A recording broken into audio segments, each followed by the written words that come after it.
सत साहिब गुरु तेरा ही आसरा। प्यारे बच्चों, आओ हम सब मिलकर परमपिता परमात्मा से प्रार्थना करें कि हे मालिक परमपिता परमात्मा, पूरी दुनिया को शांति दो, सब जगह खुशहाली अमन चैन रहे और घर घर खुशियों के नाद बजे, घर घर खुशियों के दीप जले। तो प्यारे बच्चों, पिछली क्लास में आपने सुना था कि संस्कार अपने हों और पराये हों, उन दोनों में क्या भिन्नता होती है। अगर हम अपने संस्कार आप बना लेते हैं तो हम दूसरे के अधीन नहीं होते, और अपने संस्कारों के साथ जुड़ी हुई प्राकृतिक ताकत होती है, जिसको धुर की वाणी कहते हैं, गॉड लाइट कहते हैं, खुदा का नूर कहते हैं, परम शक्ति कहते हैं। वो प्राकृतिक ताकत हमें साथ देती है। तो आइए आज हम एक विशेष बात और जानेंगे। अगर उसको अपना लिया तुम्हें पता लग जाएगा कि हकीकत में मानव की अपनी शक्ति क्या होती है, इंसान के अंदर परमात्मा ने क्या ताकत देकर भेजा है और यहाँ आकर इसने अपनी ताकत को कैसे नष्ट कर दिया है। तो आइए हम शुरू करते हैं आज की क्लास में कि परमात्मा की प्राप्ति के लिए वह अपने संस्कारों के लिए किसी देहधारी गुरु की ज़रूरत नहीं होती। आपको फिर समझ लेना है कि परमात्मा की प्राप्ति के लिए और अपने संस्कारों को खुद बनाने के लिए किसी देहधारी गुरु की ज़रूरत नहीं होती। यदि क्यों नहीं होती, कैसे नहीं होती, गुरु की ज़रूरत किसको पड़ती है और किसको नहीं पड़ती। यदि इंसान अपने आप की खोज करने लग जाए और कण कण को आदर सत्कार करने लग जाए और इसके साथ साथ अपने आप की पहचान करके ये जान ले कि मैं क्या हूँ, मेरा जन्म कैसे हुआ, जब मेरी मृत्यु होगी तो मैं कहाँ जाऊँगा। अगर ये बातें खुद जान ले तो बहुत कुछ ज्ञान हो सकता है। प्यारे बच्चों, एक बात बड़ी गहराई से समझने की है। आज हम कहीं ग्रंथों में पढ़ लें, किसी संत महात्माओं के मुख से सुन लें, तो एक सवाल खड़ा होता है सीधा सा कि आपकी मुक्ति हो जाएगी, आपका जन्म 84 लाख योनियां भोग कर मिला है। और जब गुरु की शरण में जाते हैं तो गुरु लोग कहते हैं कि आप ये नाम रटो और आपकी मुक्ति हो जाएगी।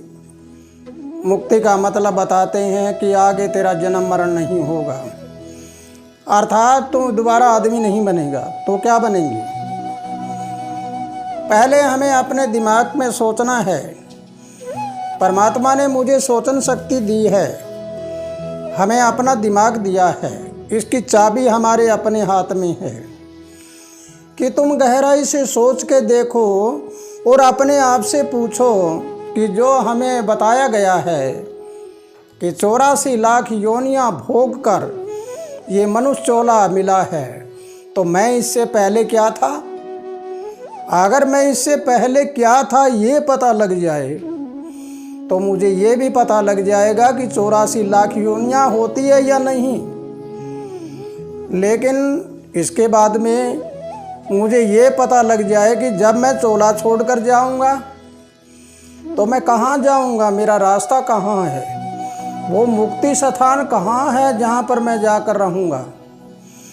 अगर इन दो बातों का पता लग जाए तो मुझे जन्म और मृत्यु का रहस्य का पता लग जाएगा, और इन दोनों का पता लगने के बाद मुझे ये पता लग जाएगा कि गुरु क्या होता है, सतगुरु क्या होता है, मैं अपने संस्कारों को खुद कैसे बनाऊं और दूसरों के संस्कार को कैसे ग्रहण करता हूं। तो प्यारे बच्चों, कण कण का आदर सत्कार करने का मतलब क्या हुआ कि मैं हर कण कण का आदर सत्कार इसलिए करता हूँ कि परमात्मा या प्राकृतिक शक्तियाँ वो कण कण में है।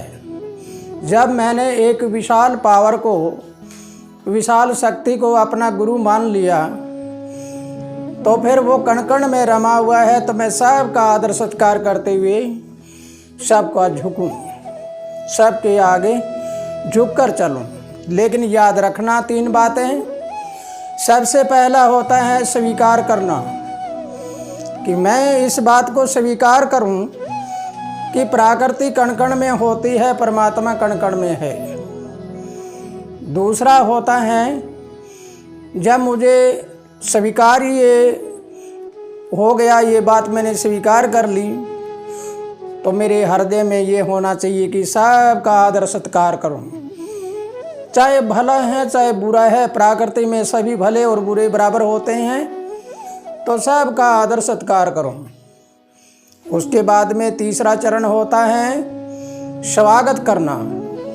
फिर मैं हर एक जीव का, हर एक कण का, वनस्पति का, प्राकृतिक चीज़ें जो भी है, सबका आदर सत्कार करके उसका स्वागत करूं। ये मालिक जो कुछ आपने दिया उसका स्वागत है, आपका बहुत बहुत धन्यवाद है।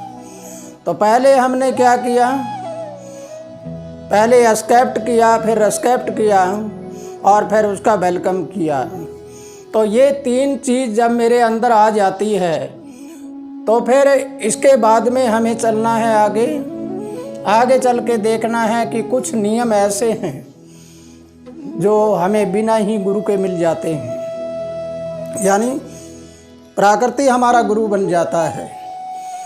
सबसे पहले हैं कि आप चाहे कितने ही बड़े क्यों ना हो जाओ, आप में अहंकार नहीं होना चाहिए। ये कभी ना हो कि ये मैंने किया, मैं इतना बड़ा आदमी हूँ, मैं इतना बड़ा धनवान हूँ, मैं राजा हूँ, मैं संत महात्मा हूँ। ऐसा जहाँ अहंकार आ जाता है तो वहाँ पर निराकार की ताकत होती है, वो चली जाती है। जहाँ मैं है वहाँ सत नहीं, जहाँ सत है वहाँ मैं नहीं। दूसरा, आप में त्याग करने की शक्ति होनी चाहिए। अगर आप त्यागी बन जाते हो तो आपको देहधारी गुरु की ज़रूरत नहीं, और आपके संस्कार अपने आप के संस्कार आप बना लोगे। त्यागना आना चाहिए। मैं एक छोटी सी चीज़ का त्याग ना कर पाऊँ तो फिर प्रकृति को कैसे प्राप्त करूँगा। तीसरा नियम है कि आप पर कितना ही बड़ा संकट क्यों न आ जाए, आपका परमात्मा के प्रति विश्वास है वो अटल बना रहे। संसार के संकट आते रहते हैं, आपत्तियां सब में आती है, आम आदमी में भी आती है, राजा में आती है, रंक में, फकीर में, सब में आती है। कोई उन आपत्तियों में निखर जाते हैं और कोई बिखर जाते हैं। जो क्षमताहीन होते हैं वो बिखर जाते हैं, और क्षमतावान होते हैं वो निखर जाते हैं, उनका अनुभव हो जाता है।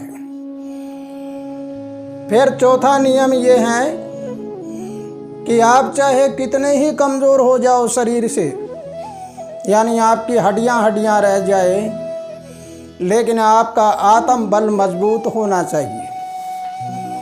अगर आपका आत्म बल मजबूत है तो ये प्रकृति आपको कभी डिगने नहीं देगी। मेरे प्यारे ज्ञानी पुरुषों, प्यारे बच्चों, ये मेरा अपना अनुभव है कि मेरे साथ ऐसा ही हुआ है कि जैसे मेरा शरीर बिल्कुल सूख कर कांटा हो गया था 1994 में और 93 में, लेकिन जब आत्म बल की बात आई तो मुझे अपने परमपिता परमात्मा पे भरोसा था कि मेरा मालिक कुछ नहीं होने देगा मुझे। लेकिन मैं उन दुखों से बाहर निकल गया, परमात्मा के प्रति अटल विश्वास था, तो परमात्मा ने सब कुछ मुझे बता दिया। मुझे किसी देहधारी गुरु की ज़रूरत नहीं पड़ी, मुझे घर छोड़ने की ज़रूरत नहीं पड़ी, मुझे गांव छोड़ने की ज़रूरत नहीं पड़ी, मुझे किसी के पास जाकर ये नहीं कहना पड़ा कि आप मुझे ज्ञान दीजिए। जो कुछ होता है वो प्रकृति अपने आप बता देती है। इसलिए मेरे प्यारे बच्चों, अगर ये बात आपको समझ आई है तो आप स्वयं ही अपने बलशाली बन सकते हो। आपके अंदर वो ताकत आ सकती है जिससे आप सर्वज्ञानी बन सकते हो, सभी वेद शास्त्रों के ज्ञाता बन सकते हो और सभी बातें अपने आप आ सकती है। याद करो, किसी ने वेद शास्त्र शुरुआत में रचाए भी होंगे, किसी ने कोई इतिहास लिखा, वो शुरू में लिखा भी होगा। उन्होंने कैसे लिखा था? यही कारण है, उनमें प्राकृतिक बल था और वो बल तुम्हारे में है। अगर वो बल प्रयोग करते हो तो तुम भी उनके सम बन सकते हो। तो आओ हम सब मिलकर प्रभु से प्रार्थना करें कि हे मालिक, सबको ऐसी विद्या दो और सब में ऐसी शक्ति दो। लेकिन एक बात और याद रखना कि मेरी अपनी विचारधारा ये है कि तुम अपने संस्कारों को बनाकर ऐसे संस्कार गढ़ लो कि हमारे देश में कोई भूखा नंगा ना रहे, कोई बेघर ना रहे। हम सब लोगों का प्रबंध करने वाले बन जाएं और हमारी संस्थाएं हैं वो आगे से आगे ऐसे काम करने लग जाएं। और दूसरी संस्थाओं से भी आवेदन करता हूं कि आप सभी हर गाँव को बांट लो। जिनमें कोई बेघर लोग हैं उनके घर बना कर दो, और कोई भूखे हैं उनको खाने का प्रबंध करो, और जो काम नहीं है जिनके पास उनका काम का प्रबंध करो। तो प्यारे बच्चों, इसी के साथ खुशहाल रहो, आनंद करते रहो। प्रभु तुम्हें सबको लंबी उम्र दे और तुम्हारा सोचन शक्ति है वो तेज हो जाए और हर तरह से खुशी आनंद मिले। आपका जीवन मंगलमय हो। सत साहिब।